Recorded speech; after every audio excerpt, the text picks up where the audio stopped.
Overwatch is celebrating its 1-year anniversary, and you know what? I've got something to say. Overwatch? More like overrated.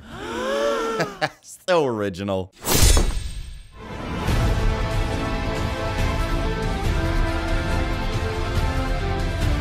Okay, now that I've got your attention from both diehard fans of Overwatch and people that agree with me, kinda, listen up. It's time to talk Overwatch, a game that I love, and if you don't, that's fine. No game is for everyone, except for maybe tag. Tag is for everyone. Everyone has played tag, whether they be a kid or an adult. At some point in your life, someone's gone, you're it. But even people who don't like Overwatch can't deny it's blown up over the past year. With over 30 million active players and an extremely dedicated community, it's got to be doing something right. So I wanted to look at Overwatch's first year and how it continued to keep my attention every single day. 365 to be exact. Also, check the comments. I bet at least one person will comment about the whole overrated watch thing. Remember guys, watch the whole video, then comment. Anyways,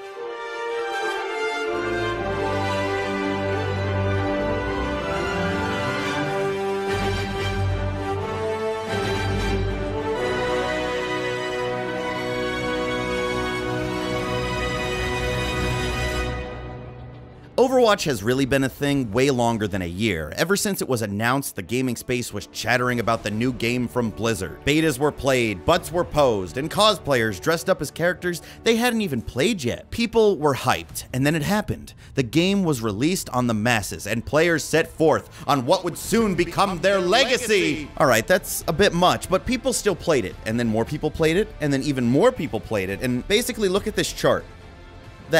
That's what happened. So the community was there. Support for the game was coming in both from people purchasing the game and those sweet, sweet loot boxes.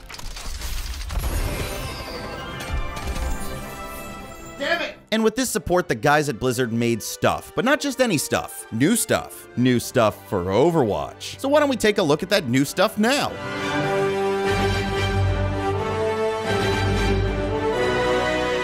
First, let's look at new maps. The Blizzard gods saw fit to bless us with 2 new maps this year, and also a few arena maps that I never really played other than the May snowball fight. Oh my god, it's Christmas, I love Christmas.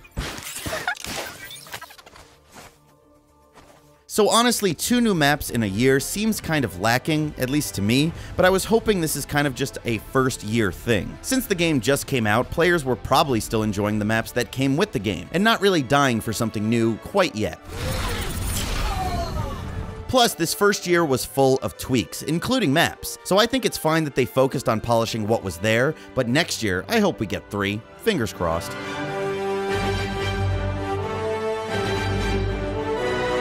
The first new map was Eichenwald, a grand castle with a town surrounding it, kind of like something you'd find in Dark Souls. Oh. This was a hybrid map, my favorite type. It starts with the attacking team trying to capture a stationary point, which just so happens to be a battering ram. Then you have to take that battering ram all the way to the castle, making it a moving objective at that point. I really liked the mix of objective styles in one map. Overall, the map was pretty well received and felt right at home in the Overwatch roster of maps, not characters. Except for one small thing. This doorway right here.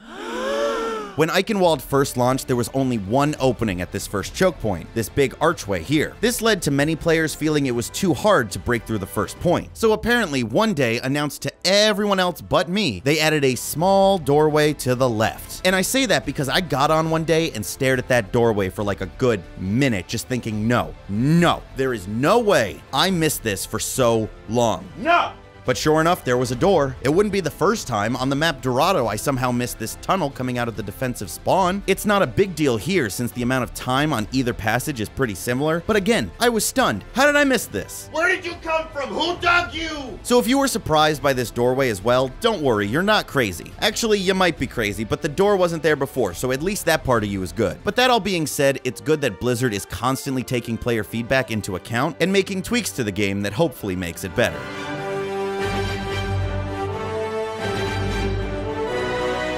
Second, we have the Arabian map of Oasis, a map that is honestly nothing special. It's not bad, but overall it's very simple. It's one of those control maps that has multiple rounds in different locations, and I don't really have any complaints on the design of the map from a gameplay perspective, but it's all the same color. In my mind, the whole map is tan, and I get bored, and I get sleepy, and I just like, whatever.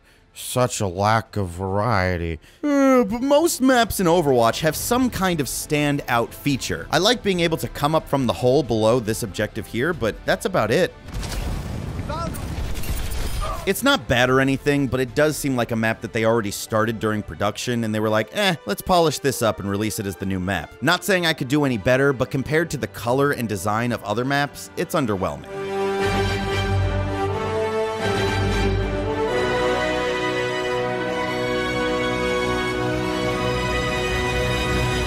In addition to new maps, Blizzard continues to release new characters as well. The amount of variables that goes into adding a character without messing up the whole game's balance too much must be daunting.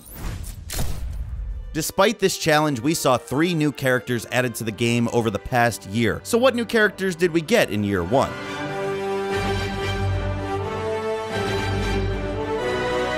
First was Onna, the grandmother of the Overwatch team. I don't think she's technically a grandmother, unless Fafra has like a baby somewhere, but Mercy is the mother of Overwatch, so that's what you get, Onna. Deal with it. She's a sniper that heals you by shooting you. What sense does that make? How wacky. But that makes her a support character, one of the most important parts of any Overwatch team. Everyone please, a moment of silence to all of those players who put themselves in danger of idiots complaining about heals for the greater good. Thank you. Remember guys, always vote for your healers. They deserve our thanks. Anyways, Onna was a cool, different addition to the healers because, as I said, you shoot your team to heal them, and bad guys to hurt them. How the gun knows the difference, who knows? Onna is a sniper though, so she can heal from much further away compared to the close-up nature of someone like Mercy. She can throw down a healing thing and also power you up at the right moment to do some serious damage. You're powered up. Get in there. My only problem with her is the sleep dart, and that's one of those problems where it sucks when you're hit by it, but when it's on your team, you're like, thank God, like Mercy's revive. Heroes never die. It seems like such a long pause, a break in the action when you get hit.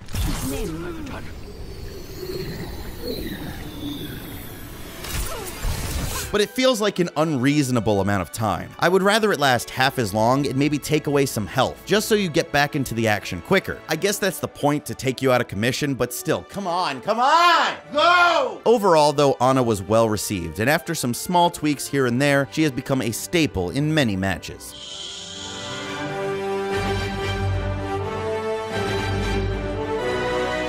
Next we got Sombra. I like to say her name. She's my favorite new character from year 1 when it comes to style. Her backstory is interesting, her style is interesting, her abilities are interesting. So then why doesn't anyone play her? She's more well known for her meme than anything else.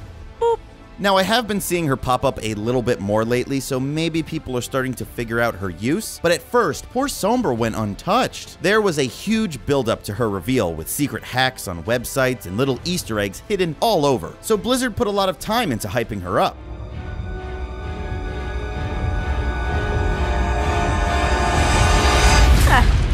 You have no idea what it took for me to make this meeting happen. Sombra is a hacker, continuing the tradition of taking elements from all types of gaming, from wall hacks to aimbots. She can hack a player, disabling their abilities, a move that can actually be pretty devastating when used on the right person. And her ult sends out an EMP blast that, when used in the right spot, can disable an entire team. She can also hack medpacks around the level, adding a bit of strategy to sabotaging behind enemy lines. And she gets back there using her thermo-optic camo to go invisible for a few seconds. She even has a translocator, similar to things found in Quake and Unreal Tournament. See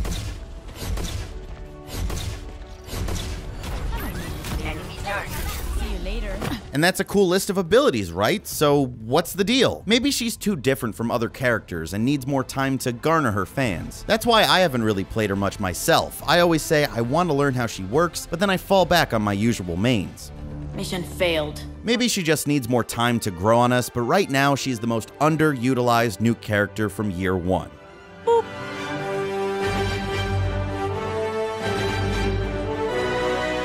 And now we get to the final new character of year 1, IRISA, who's only a few months old. Oh, look at the cute little robot centaur. It's fucking adorable. She's a robot created by some girl, but she's not in the robot like Diva. She just controls, wait, no, an AI controls it because it talks like a robot. Some functionality may still be in beta. Okay, I might sound confused about her backstory, but that's because IRISA is basically the opposite of Sombra when it comes to the community. IRISA just came out of nowhere. Barely any build-up, no Easter eggs. One day they just said, hey, here's the new character, and she was out in like a week. I'm simply following my programming. Sombra took months to come out after being teased, and nope, IRISA just showed up and got shit done. Because unlike Sombra, people actually use IRISA. Incoming.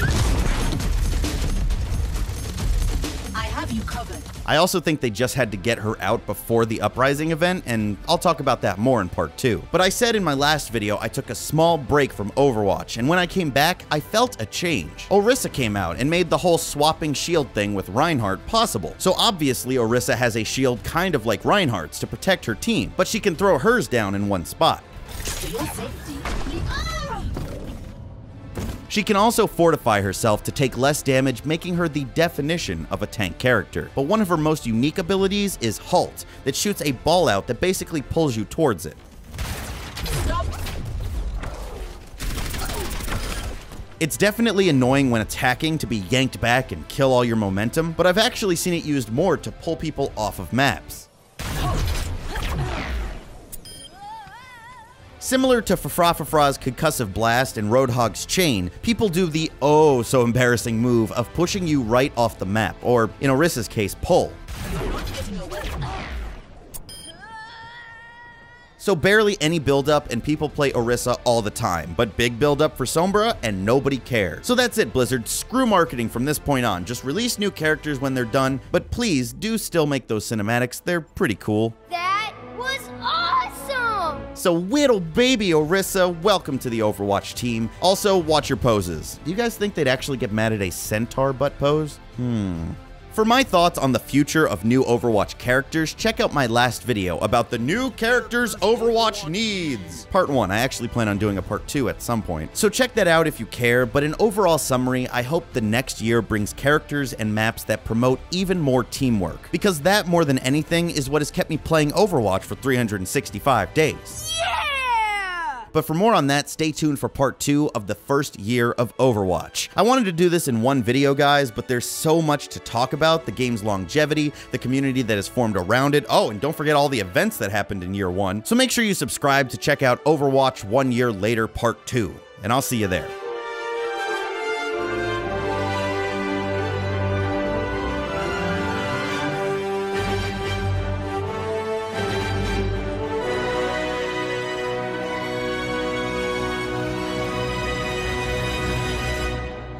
Thank you guys so much for watching. As I said, part 2 is on the way, but until then, please like this video if you want to support the show, and subscribe to the channel if you're not. Also, if you like these videos and want to go above and beyond, consider supporting me on Patreon. That being said, here's a special thanks to everyone who donated over $5! That last bit sounded angry, but I was just yelling because I'm so excited and thankful for you awesome people like Xavier Charlotte, thank you. Anthony Smells Funny, well played, new patron, thank you very much. TJ Gurham, thank you so much. Darian A. Mann, thank you so much. Omar Diaz, thank you so much. Riley Davidson, that makes me think of a motorcycle. Avroom, thank you so much. Michael Mad Bra Doll Shaver, thank you. Paulie Witowski, thank you so much, man. Cody Edwards, thank you. Zach $2 Koopa, thank you. And Ryan O'Connell Shadow Cloud, thank you. And I put an and on the last one, but there's one more, so I should have not put the and, because thank you, Frederick Moeller. Thank you guys so much for supporting the show. I will see you in the next one, part 2. Have a good week. I love you. Bye.